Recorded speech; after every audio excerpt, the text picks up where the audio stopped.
Oxman with LowKick MMA, and I'm here with Oban Elliott, who returns to action August 22nd of week 3 of Dana White's Contender Series. Oban, how are you? I'm good, mate. As we were just kind of chatting to off camera, I'm excited for this. I still can't really believe it. It's weird when you kind of. I've been training in martial arts for 20 years. I've probably had this UFC dream for like 15 years. So when you think like 15 years of thinking about doing it, and now I'm only 13 days away from fighting for that chance, it is mad. I can't put it in any other perspective. When you got your win in April, was there any did you think that maybe you might get a shot on the Contender Series? Yeah, they because we were trying to get on UFC London and fight that Chris Duncan who come through the Contender Series. We were trying to get a short notice replacement. I was trying to blow it up on Twitter and that didn't come off. And we were talking back and forth with Shelby then. And then after my win in April, we were looking at a Cage Warriors world title fight because whichever happens to this, I'm still the number one contender to that title. But we were looking at a title fight for that, but the champion wouldn't have been available for my hometown show. So, well, in the meantime of this, my manager Shaky was like just harassing Sean Shelby, and he sent like six unanswered, like double texting like six times saying get him on, get him on. So we put a video, we sent him that, and then he said, right, here it is. He obviously just thought, let's just give this guy a shot. Fucking hell, this crazy manager won't leave me alone. Let's just give this guy a fight. So, and I've got it now. So when you officially got the call that you're competing on Dana White Contender Series, what were the emotions like? I literally was, mate, it's still not sunk in. Like, I'm not thinking about the Contender Series, or Dana White, or the UFC. I've just been training for a fight, so everything's felt really familiar. But the thought of what I'm about to go and do and what I'm about to fight for, I was so emotional. I still am emotional about it. Like, this is my life dream. So this is everything I've ever wanted out of life. Believe it or not, I must be fucking crazy. I want, I want to fight in the best fighting organization in the world, and I've been close so many times, and now this is like my fucking chance. You know what I mean?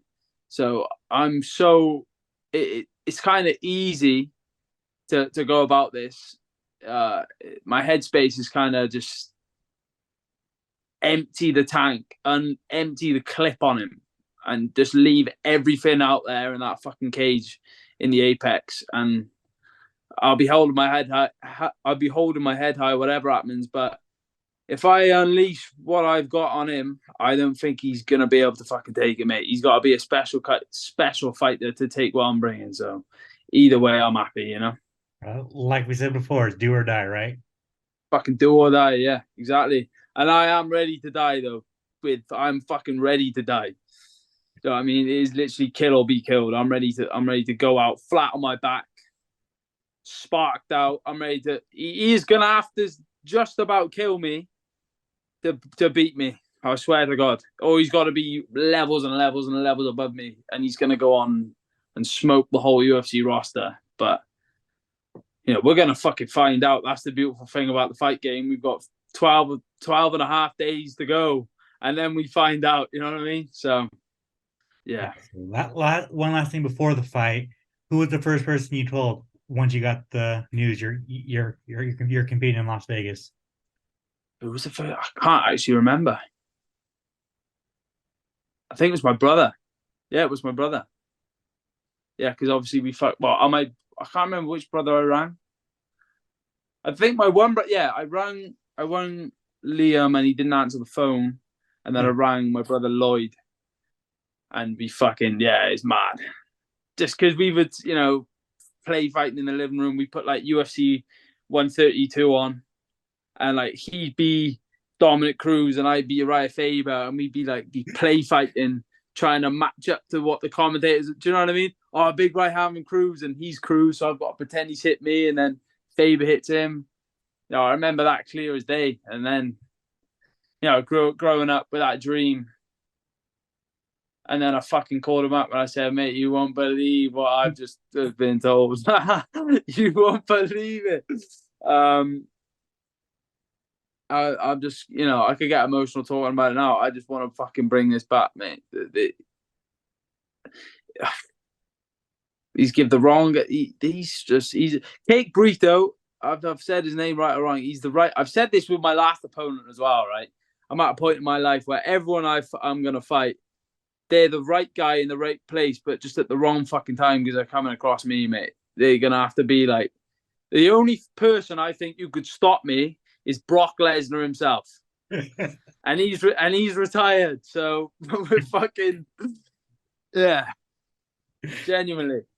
All right, well, let's talk about it, dude. Your opponent's fighting 16-4. On paper, this is a very fun fight because both you guys are finishers. Both of you guys come in there looking to fucking play each other's lights out. Yeah. And it's like this fight is basically meant for the Contender Series, right? It's what the show is meant on. How do you like the matchup? He's a big, scary world champion Brazilian that's finished every fight he's won.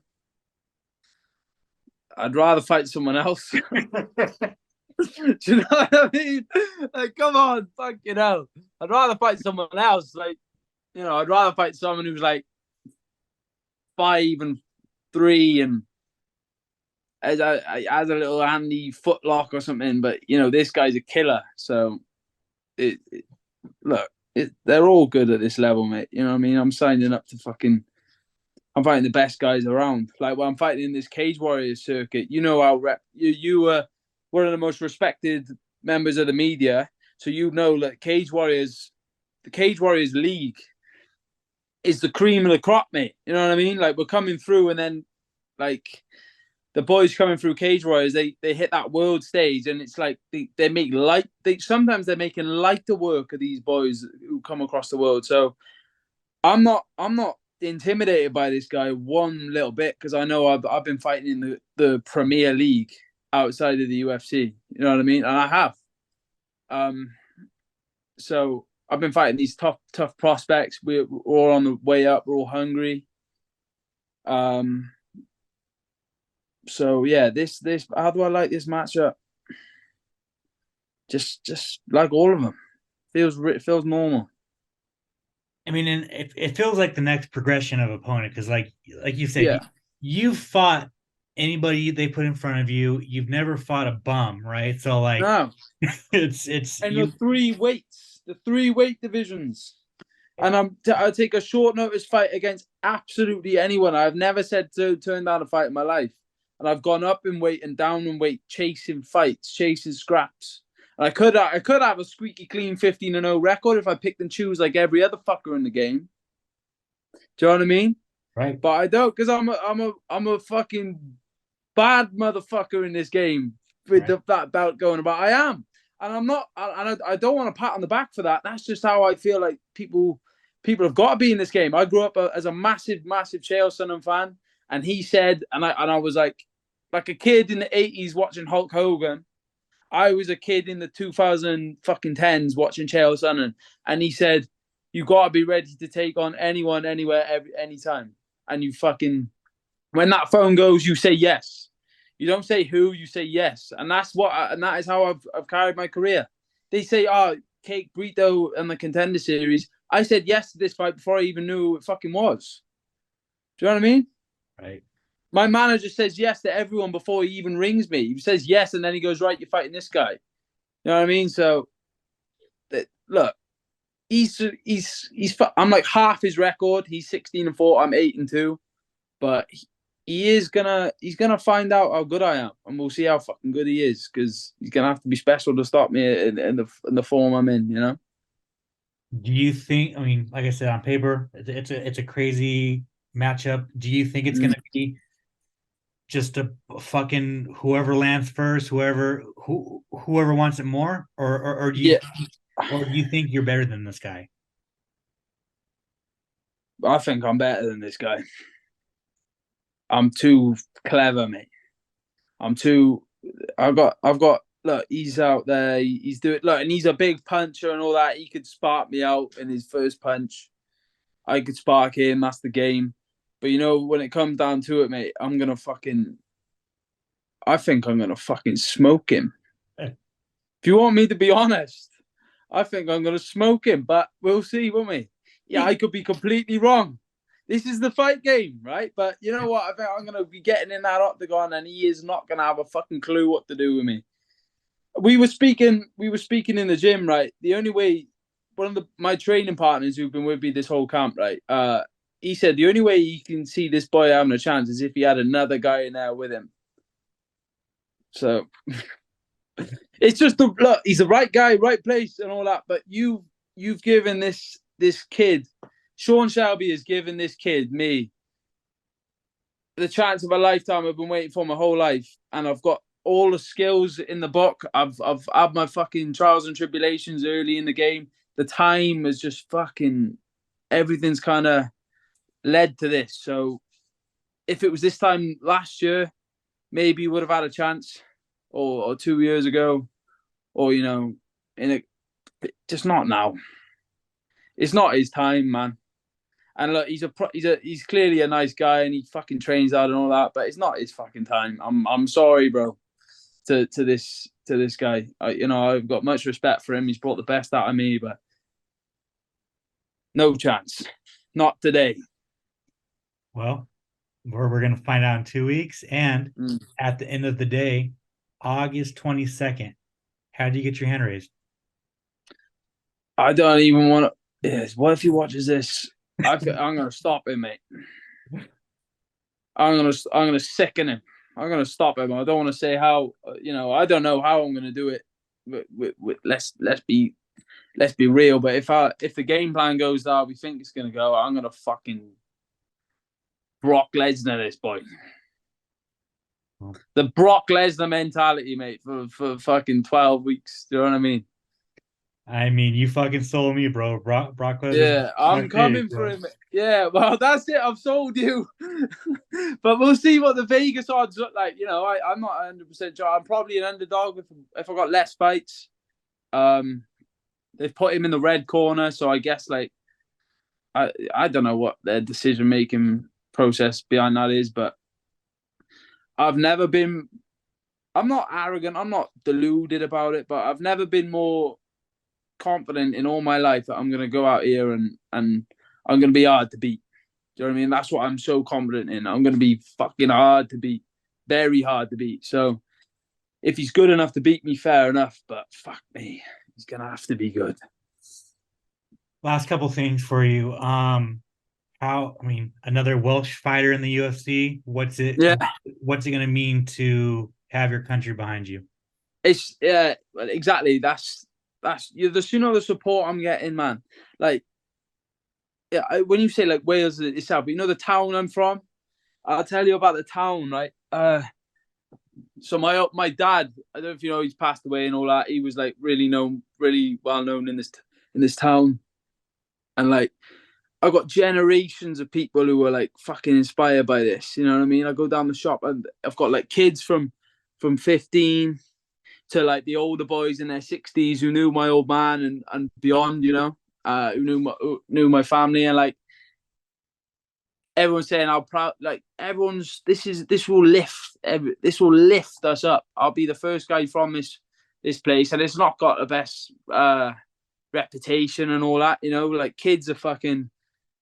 It's a good fighting town with a great boxing heritage and all that, but kids hit drugs early. They start going out there selling drugs, they're taking drugs, they ended up in trouble and all that shit. And like from what I say, and for me to be in this position it still doesn't feel not natural, but this is a massive, like, even on the job I'm working on the railway, like we're like a community, and like for the community, I feel like they are really coming together and getting behind me. So it's the only way I can describe it is like when Rocky's running down the streets of fucking Philadelphia, man.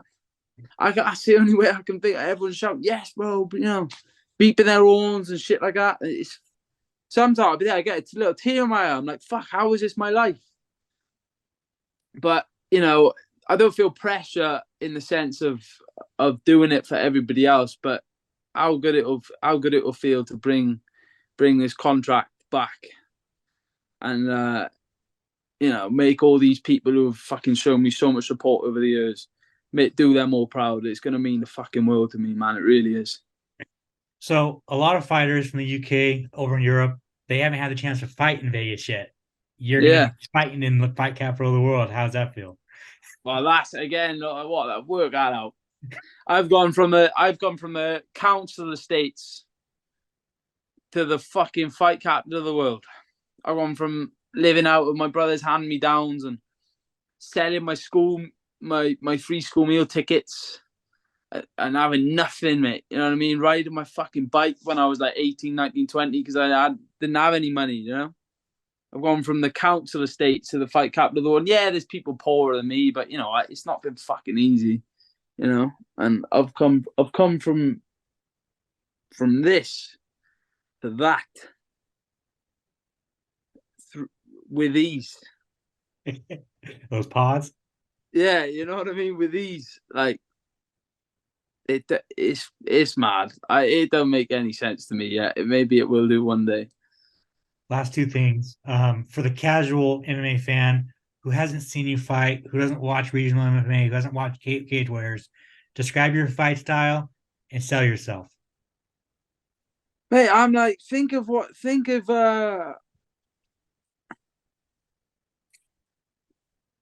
if you took Hulk Hogan, Ric Flair, yeah, you took them boys, and you mix that in with a bit of Marvin Hagler from the boxing scene, and you topped it off with the fucking greatest of all time, Brock Lesnar. You come out with something. You come out with something looking like me. That's what you fucking look like. No, they throw a punch, they miss. He misses a punch, and I'm there like, where's it gone, bro? In the fight. You know what I mean? I love it in there, man. Fucking hell, mate. If I was a fan, I'd love watching me. Put it that way. Put it that way. Yeah. I mean, you ain't lying. You ain't lying. And then finally, Daddy Jack Shore. You think he's going to become a mythical fighter now that he's a daddy? Dad Jackson, yeah, he is, isn't he? Fuck. I reckon he's gonna be, yeah, but he'll come out as a lightweight with a big belly and fucking, and he'll just be taking him on the shoulders. It'll be all nice and tight. Yeah, Dad Jack Shaw, mythical fighter. I love that. Yeah, I think so. This will bring the best out of him. I can't imagine what it's like to be a father. I know for a fact he fucking, he loves. Of course, he loves his son to bits, doesn't he? So I can't imagine the motivation when he's like leaving his boy in bed when he's training and that, and when he's going out to fight. I bet he's going to be like, it's going to triple, bringing them wins back for his boy. So yeah, fucking right, Dad Jack Shaw, lightweight. And going along with that, Richard beat cancer, man. Like how special, I'm not sure that was fucking difficult to get out and be around. Like I broke my heart looking at him some days, man. Yeah. But you know what, right? Him going through that made me a better fighter. If fucking I'm there, like he'll be there. Look, and he didn't look well some days, with his treatment, but he's still there.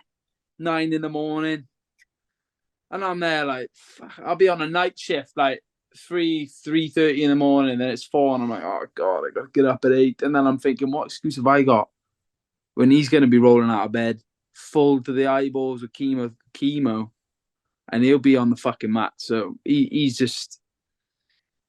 a fucking special guy, man. And yeah, it was huge when he got the news.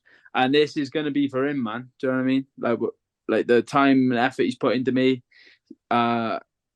this year, like between November and now, he hasn't left the gym, and I've been through. This is the biggest part of my career, and when he could have been selfish and stayed home and rested and all that, he's almost done the most for me he ever has.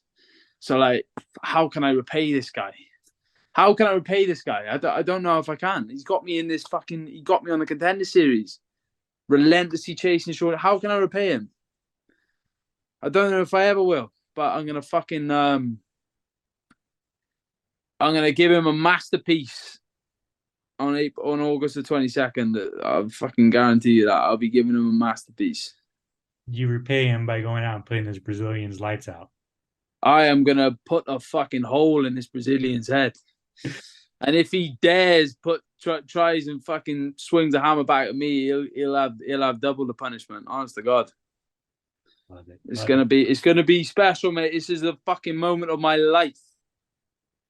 I'm not letting this slip at all. Love it. Oh man, thank you so much for your time, man. I really appreciate it. Of course, mate. If you want to plug your social media, any sponsors you might have, and if you want to thank anybody, the floor is yours. Yeah, my socials are Oban Elliott, Instagram and Facebook, and then my Twitter is Oban Elliott MMA. Thank all my sponsors. I've got a lot of them in it. I can't.